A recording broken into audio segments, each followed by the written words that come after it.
Are you looking for an experience that will grow your teenagers' faith, increase their leadership skills, and teach them the discernment to engage with the world all around them, all while taking them on the adventure of a lifetime? I mean, who isn't looking for that? If your teenager loves fun, adventure, and wants to grow in their faith and leadership this summer, then send them to Excel's Summer Leadership Camp. Excel's Summer Leadership Camp is a 12-day experience for passionate young leaders looking to discover God's truth, to discern wisely, and live wholeheartedly. Your teenager will embark on a transformative journey in the Blue Ridge Mountains, where they'll build lasting friendships in the context of community, embark on thrilling adventures like camping, rock climbing, whitewater rafting, and they will receive expert training and certifications in categories like CPR and wilderness first aid. Each aspect of the camp is woven together to help them learn to discover truth, to discern wisely, and take godly action in the context of real-life situations. To learn more or begin an application, go to theexcelcamp.org. That's theexcelcamp.org. Hurry, because summer is just around the corner.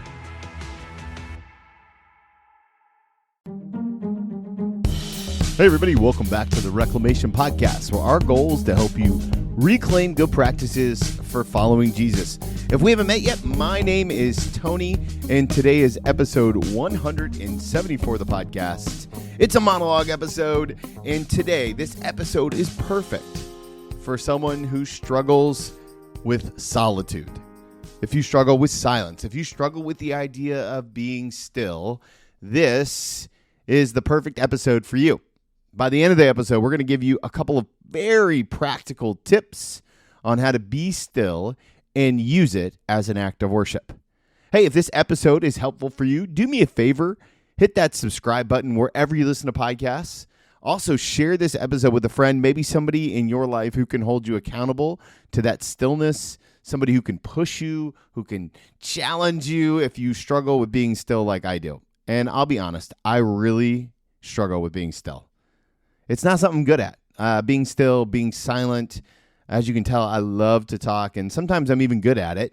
And there's a friend in my life. His name is Justin Gravitt. We actually record a podcast together on Jesus-style disciple making called The Practitioners Podcast. You can go subscribe to that. We got a new season coming out in fall of 2022.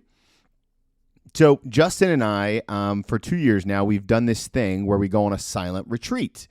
And silent retreats are exactly what you think they are. They're silent, and you can do it any different way. This is a self-led retreat, so I kind of set the rules, but ultimately I go 3 days without having any substantial conversation with another human being.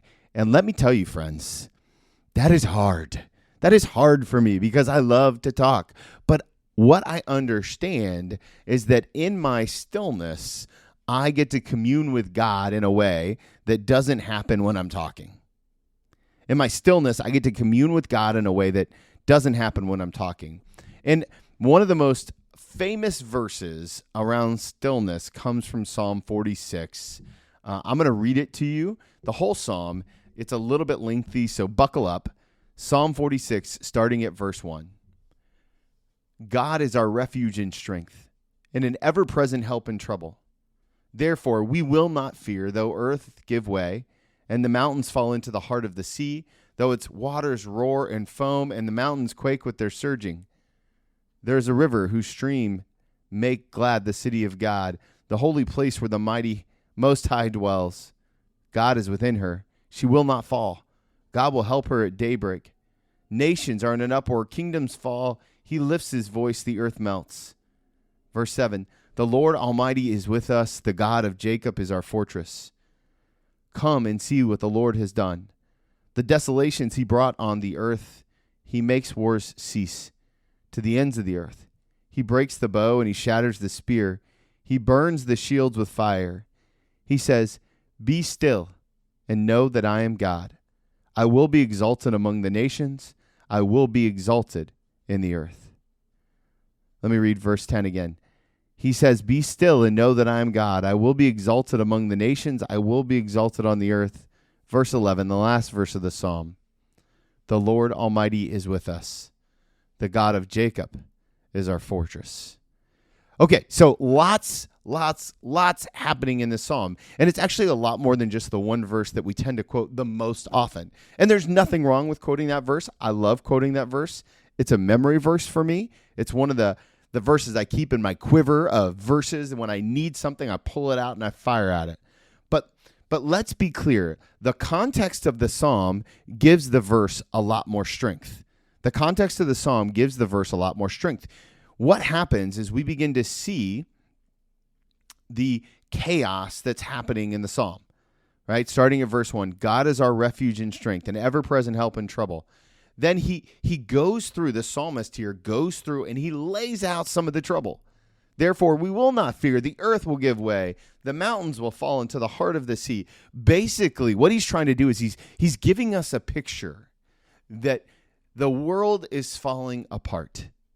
The world is falling apart. The mountains quake, right? And then we get to verse 4. There's a river whose streams make glad the city of God, the holy place where the Most High dwelleth. God is within her. She will not fall. God will help her at daybreak. Nations are in uproar. Kingdoms fall. He lifts his voice. The earth melts. Now, imagine this river. This river is the river of hope. It's the river of life. It's the river of promise, right? And so the river is still flowing, even though there is chaos. And then so beautifully in verse 7 and again in verse 11, the Lord Almighty is with us. The God of Jacob is our fortress. So while Psalm 46 verse 10 might be the most well-quoted verse in all of this psalm, the reality is maybe the most important one, maybe the big takeaway is actually what the psalmist repeats in verse 7 and verse 11 and a different and kind of a nuanced way in verse 1, which is verse 1, God is our refuge and strength and ever-present help in trouble. Verse 7, the Lord Almighty is with us. The God of Jacob is our fortress. Verse 11, the Lord Almighty is with us. The God of Jacob is our fortress. So as we begin to think about this, it really adds a lot of beef to this idea of what 46:10 really means, which is be still and know that I am God. I will be exalted among the nations. I will be exalted on the earth. So how does the Lord Almighty being with us, the God of Jacob being a fortress, reinforce this idea of being still? Because what it goes to tell us is that being still is not surrendering to losing, but rather it's surrendering as an act of worship. TaxAct knows small business owners can sometimes use a little help with their taxes. That's why TaxAct has Expert Assist, a team of live tax experts ready to answer any questions you may have. Think of them as your own personal sidekick. Not like one of those funny talking animal sidekicks, more like the super smart nerding out on tax code and business casual attire sidekick, but just as helpful and lovable. TaxAct. Let's get them over with.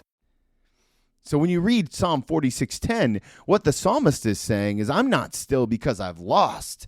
I'm still because God's won. It reiterates this idea that God is so much bigger than anything we could possibly do. Get excited about the fact that you're not God, and that there is a God who's so big, who wants to meet us in this stillness, who wants to meet us in this place where we surrender the outcome, no matter how much chaos we're in, no matter how much we're feeling, no matter how broken or out of control, or as the psalmist says, the mountains are falling into the heart of the sea. Man, if you live in the same world that I do, that could be any number of Tuesdays since 2020. It could be any number of days since pandemics and wars and all of the things that just feel so heavy. Utter chaos erupts around us, and yet the psalmist says, if you want to know God more closely, be still. Being still is an act of worship, one that reminds us that God is present in the chaos, and the chaos that's in our lives, maybe whether we created it or we're just experiencing, that chaos does not scare God. I know somebody needs to hear that today. The chaos that you're in, whether you've created it or you're just experiencing it, it doesn't scare God. God is not worried about what you got going on. He's the God of all creation. And so our job then, as a child of that God, is to be still, to sit in the stillness and surrender that chaos back to God. And I know what you're thinking. Well, how do I do that?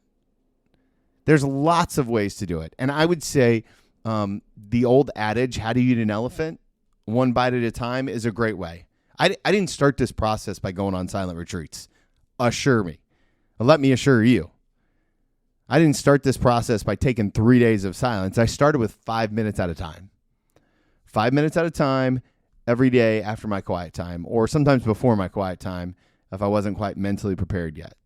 So for me, I get up in the morning, I get my pre-workout before I go to the gym. I'll put that in a blender bottle. I'll go to the back porch, and then I'll sit in silence for 5 to 10 minutes and just be still and see if God has anything to say to me.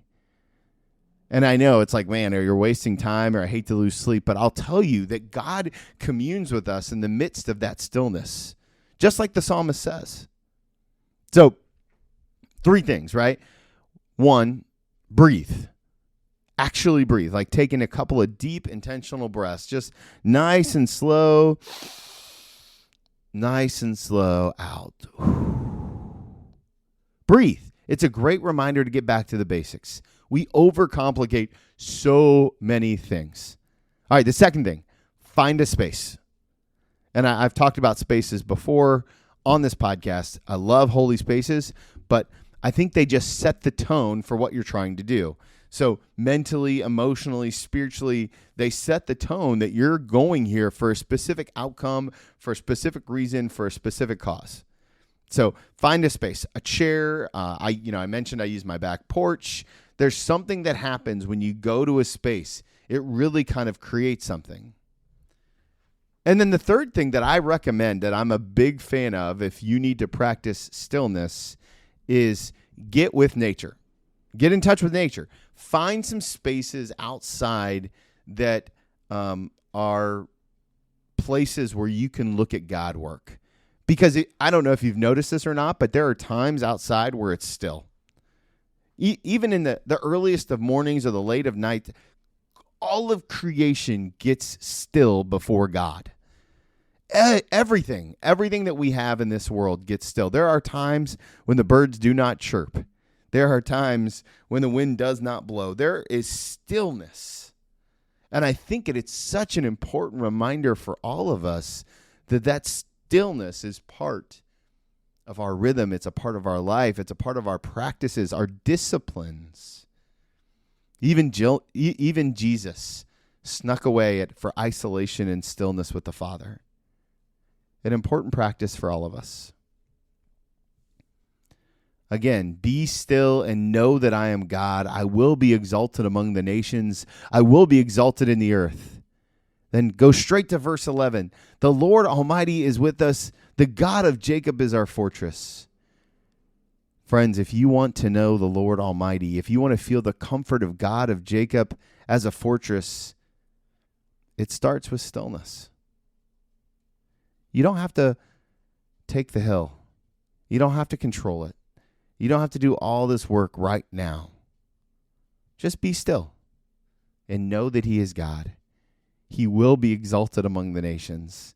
He will be exalted in the earth. And He's with you. And the God of Jacob, He's your fortress for such a time as this. Friends, I'm so thankful to be on this journey with you. I love sharing these monologue episodes. Hey, if you have any feedback for me, if you want to share your thoughts, how you practice stillness, hit me up on Instagram at TWMilt, at TWMILT. I'm on Instagram the most, so it's the best place to start. I post reels there, podcast stuff there. Also, be sure to subscribe. Share this episode with a friend. It goes such a long way in getting the word out about what God is doing in and through this ministry. Hey, I'm thankful for you. Keep practicing the stillness. I know it's hard. But remember to breathe, create space, get in touch with nature. Breathe, create space, get in touch with nature. Watch what God does. He's going to do it. He's going to do it in your life. I promise. Remember, guys, if you want to follow Jesus, you must be willing to move.